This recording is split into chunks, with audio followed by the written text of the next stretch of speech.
સરોવર વિસ્તારની ઘટના સામૂહિક આપઘાત કે હત્યા ઘેરાતું રહસ્ય। એક જ પરિવારના 4 સભ્યોના ઘરમાંથી મળી આવ્યા મૃતદેહ। ઘટનાની જાણ થતાં પોલીસ કાફલો ઘટના સ્થળે 3 મહિલા એક પુરુષનો મળ્યો મૃતદેહ।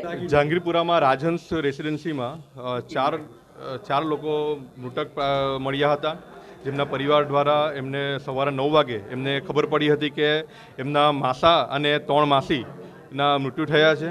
હાલમાં એમણે તરત 108માં ફોન કર્યો હતો અને પોલીસ ડિપાર્ટમેન્ટમાં જાણ કરી હતી।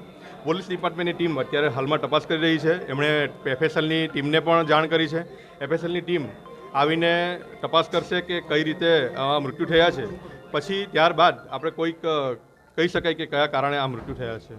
શું હોઈ શકે કે કારણ આ રીતે 4 ડેડ બોડી મળવી કઈ પ્રકારે તપાસ? હાલમાં એ તપાસનો વિષય છે, એટલે અત્યારે તો કંઈ કહી નહીં શકાય, પરંતુ એફએસએલની ટીમ તપાસ કરે છે, સેમ્પલ લેશે, ત્યારબાદ આપણે કોઈ ડિસિઝન પર આવી શકીએ।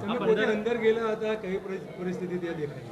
4 બોડી છે, તેમાંથી 2 બોડી જે નીચે ફ્લોર પર છે, જમીન પર, અને 2 બોડી સિટી પર છે, એટલે અસ્તવ્યસ્ત બોડી છે।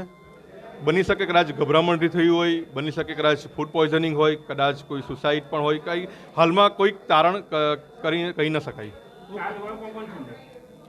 4 લોકોમાં કોણ? 3 લેડીઝ છે અને 1 જેન્ટ્સ છે। જે પરિવાર છે, જેનો છોકરો છે, તેની 3 માસી છે અને 2 માસી છે, 1 માસા છે અને 1 મમ્મી છે, મધર છે।